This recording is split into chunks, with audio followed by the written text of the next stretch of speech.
Hey, what's up? Just tapping in after a little walk with some of my younglings. Today I just wanted to touch on a quick little topic. Sorry for all the background noise. I got my biggest flexes with me right now. I got my thing 1 and thing 2.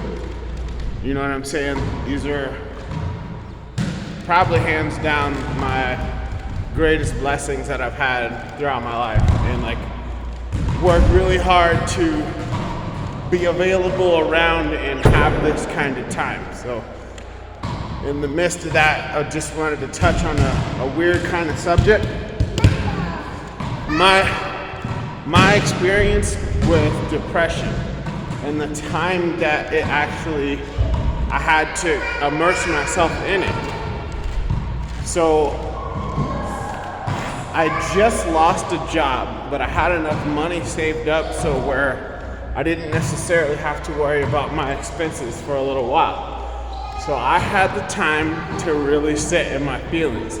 And it was kind of hard work because I had to make a conscious decision to sit down and stay and wallow in those feelings. Previously, I'd been on such a hustle and a grind, I had to keep things afloat and moving. I didn't necessarily have them at this time. You know what I'm saying? I was working my way back to my daughter, and then I hadn't had my son yet. You know, so I had, and this is probably stuff that had been built up prior to, well beyond I actually got to deal with this experience. But I did very little. I sat at home, I sulked, I ate the most horrible food for myself. I was on a Wendy's 4 for 4 diet or something. You know what I'm saying? Because it happened to be close by. I didn't even walk. I drove to this place that was well within walking distance. You know, and I was literally putting in effort to treat myself poorly. And it was weird. And at that time, I didn't really understand it, you know, but I guess I was just taking advantage of having the time and space to really be without any of these other kind of necessities as far as having that desire to grind, you know, that relentless drive to do more. I got to sit in whatever little pool of security I've created for myself, and I guess enjoy that time feeling sorry for myself, you know. And it was probably maybe a 90-day period before I really had to step up and, you know, do something before all of my situation and resources depleted themselves. So and again, with those feelings, they're valid, you know, and I didn't really, again, understand it at that particular time. But, you know, coming later, thinking about it, you know, from the level of security that I'm at right now to, again, be with thing 1 and thing 2. You know what I'm saying? Where I can have time, but I also have things that I want to do for myself, and I have that space to think and act for myself in that positive manner, you know, where if I had that particular guidance to be self-constructive in that particular time frame, maybe things would have panned out a lot different for me, but I'm still lucky to be where I'm at right now, you know. And then I have that experience versus sitting and wallowing and being self-destructive, you know, versus the experience that I have now going through things, you know, separating from a divorce, leaving dad. We'll talk about this in a later video too, but being the dad that stepped up, you know what I'm saying, and ultimately having that situation taken from me as well, and kind of feelings that played with, because it was a weird experience, allowing somebody into my world, into my heart, and then having it being taken away with no recourses regarding that particular bond whatsoever. That was one of the reasons that made it so difficult. Whereas I know how to advocate and get mine, You know what I'm saying?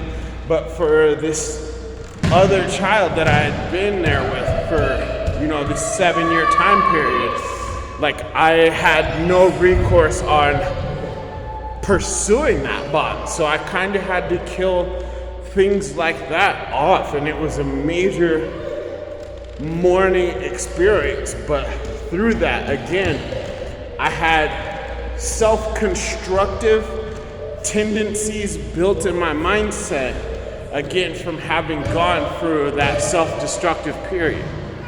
So again, just wanted to touch on that, share a little bit about my bout with actual, real time to experience that depression and kind of wallowing. And it's weird because I'd lost a job. Like I said, I had the financial stability to really kind of engage in those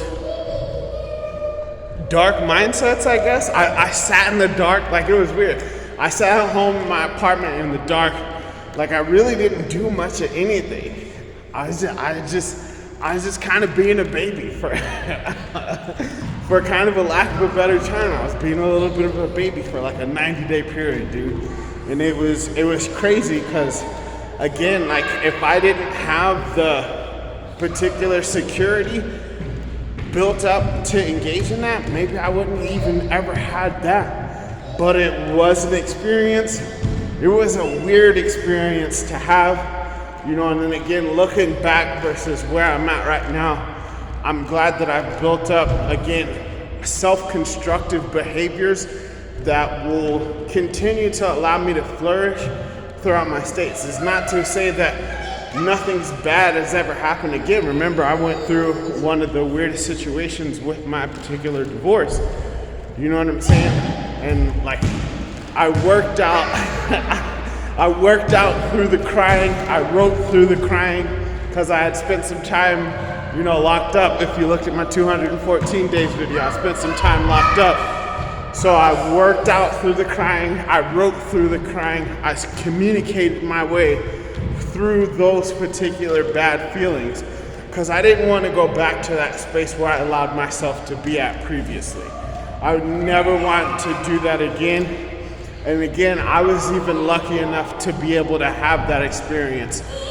You know what I'm saying? Because you have to have built yourself up to even have the level of security to engage in that experience in the way that I did.